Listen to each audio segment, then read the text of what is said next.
2 weeks ago, he told me that he wants to move forward with divorce. She's back on my FYP to give us an update about how her life is going, and boy, if I tell you, it's not good. This is probably the only time I'm going to make a 3-part video about one person. Before you start typing angry comments at me, just click on the video before this one and get the full context, okay? Comprehension. She came to update us that she has 50-50 child custody with her ex-husband.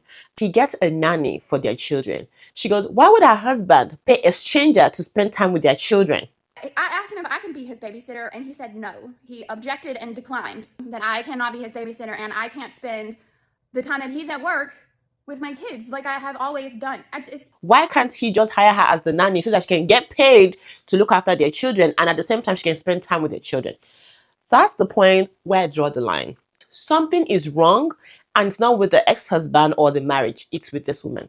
Why are you trying to tell your ex-husband how to parent children? He's not neglecting his children, he's not abandoning them, he's not mistreating them. But she's still upset about how he decides to parent his children because he decides to get a nanny for his children.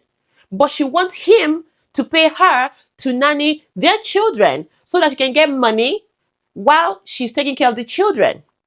But that's what she had before, the money and the children. 50% doesn't mean give me the kids half the time and keep me financially and emotionally relevant in your life. It means we parent separately now. When she had the kids all the time, she was unhappy. When she has them half the time, she's still unhappy. So the kids are not the issue. The husband is not the issue. The custody arrangement is not the issue. She's unhappy inside herself. And instead of using this time, the time she kept saying she needed to work on her mental health and build an identity outside of motherhood, to get therapy, to find purpose, to stabilize herself. It's not about the nanny.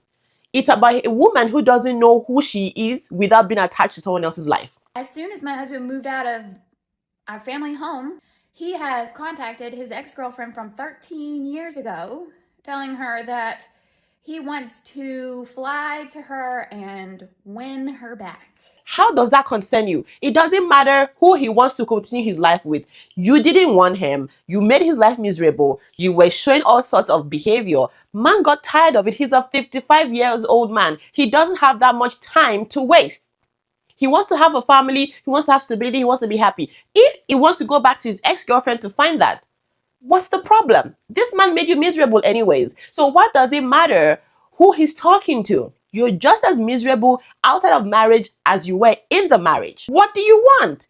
You had it all. You complained. You cried in your car. You told the world how miserable you are. Now you lost half of it. You're still complaining.